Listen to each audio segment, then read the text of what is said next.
Bismillahirrohmanirrohim. Sizlar bilan navbatdagi darsimiz Miftahul Arabiyyani A1 kitobi gapirish va eshitish qismi bo'yicha ikkinchi bo'lim darslarini boshlaymiz. Ad-dirosatu degani ta'lim, o'qish degani. Fi soffi sinfda istami' ila al-kalimatil atiya summa karrir. Demak, so'zlarga, quyidagi kelayotgan so'zlarga quloq tutgin, so'ngra takrorla deyapti. Soffun sinf. Ustazun degani ustoz.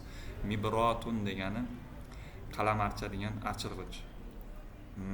Sabburatun doska. Tovilatun stol degani. Kursiyun stul degani. Maq'adun o'rindiq. Haqibatun sumka.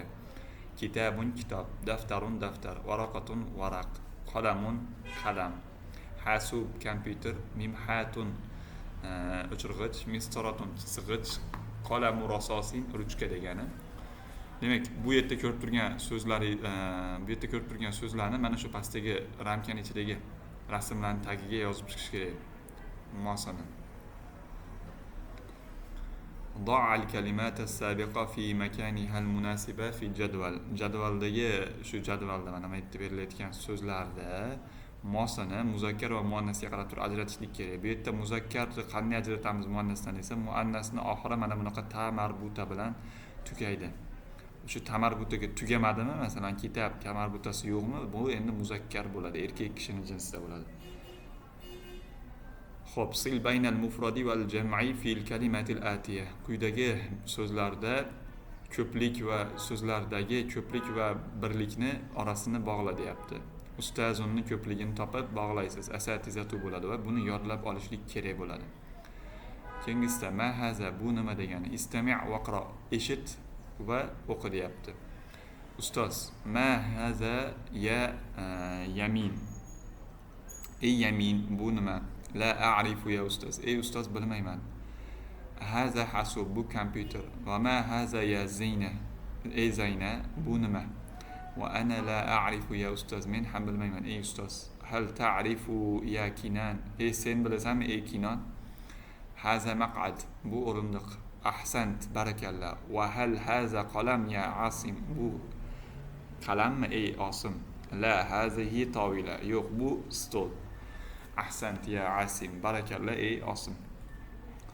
Xo'p, lahizi tarakibal atiya, quyidagi berilgan o'sha jumlalarni, so'zlarni, birikmalarni mulohaza qil deyapti, qarab. Muzakkarniki oxiri mana haza kitabun, ma haza deb savol berasiz muannas muzakkarga. Hal haza deb boshlanadi muzakkardagi gap. Javobi na'am la bo'laveradi. Endi muannasniki hazihi bilan boshlanadi. Ma hazihi deb savol beriladi. Hal hazihi deb gap boshlansa bu muannas bo'ladi. Xo'p, bizga aytayapti, uktubil javobal munasiba lil ibratil atiya. Quyidagi berilgan iboralarga mos bo'lgan javoblarni yoz deyapti. Haza hasub, bu kompyuter. Ma haza deb savol berasizmi yo ma hazihi deb savol berasizmi? Buni mana shu muzakkar va muannasiga qarab turib shundan keyin bajarsangiz bo'ladi. La haza ustoz, yo bu ustoz. Hal haza tilmizun masalan, bu o'quvchimi deb savol berishlik mumkin. Bu yerda tazakkir va lahizil faroq. Eslagin va mulohaza qilgan deyapti. O'sha yerdagi so'zlarni man haza, bu kim?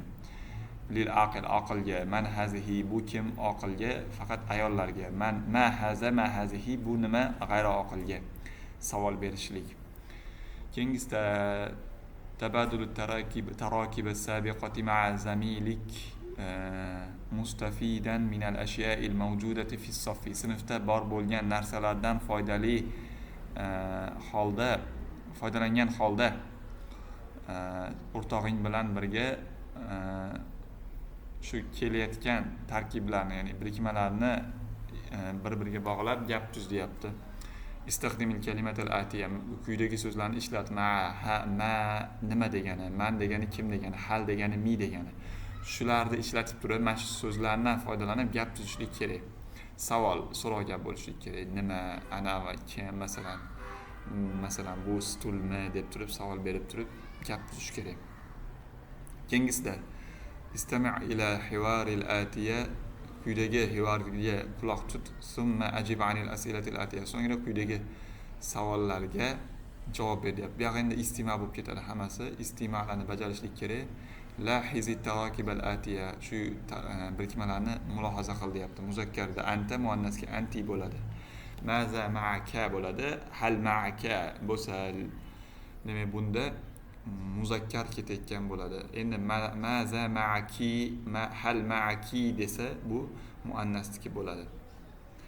Endi bu yoqda men bilan, menda bor desangiz ma'i, ma'ak, ma'aki, ma'hu, ma'ha bo'ladi. Li diki, uchunniki li, laka, laki, laha, lahu bo'lib shunaqa bo'ladi. Uktubi suala val javoba al munasiba al atiya. Quyidagi savol javoblarga munosib savol va javoblarni yoz deyapti. Bu yerda javobi bor, savol tuzasiz. Bu yerda javobi bor, savoli bor, javob yozishlik kerak. To'g'ri holatda. Bu yerda to'g'ri belgisini qo'ygin oldiga deyapti. Bu yerda tepadagi bor bo'lgan so'zlarga deyapti. Xo'p, o'rtog'ing bilan birga shu birikmalarni bog'la deyapti. Ma'ak, ma'i deb turib, maza ma'ak, ma'i deb turib gapirishligingiz kerak. Men bilan nima bor? Shuni.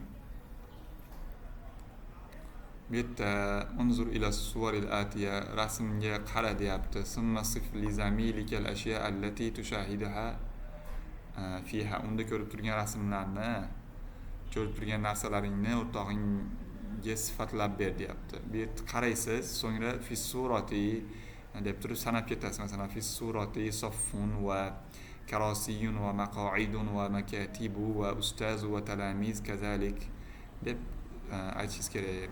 Va alal hiton, devorda bo'lsa deb turib unda bor bo'lgan narsalarni sanab ketasiz. As-suwaru wal arsamu wal kharita va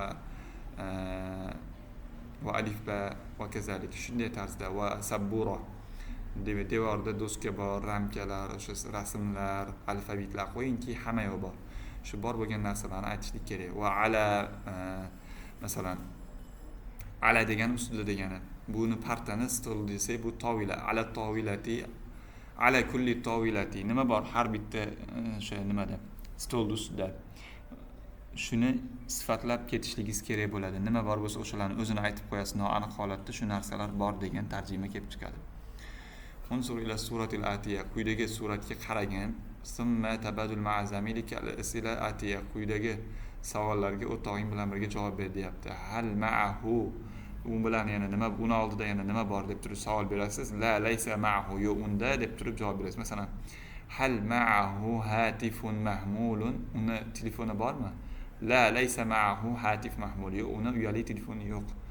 Misol uchun. Lekin unda hasub bor kompyuter. Hal ma'ahu hasub? Na'am, ma'ahu hasub deb javob berasiz. Shu yergacha vazifa bo'ladi.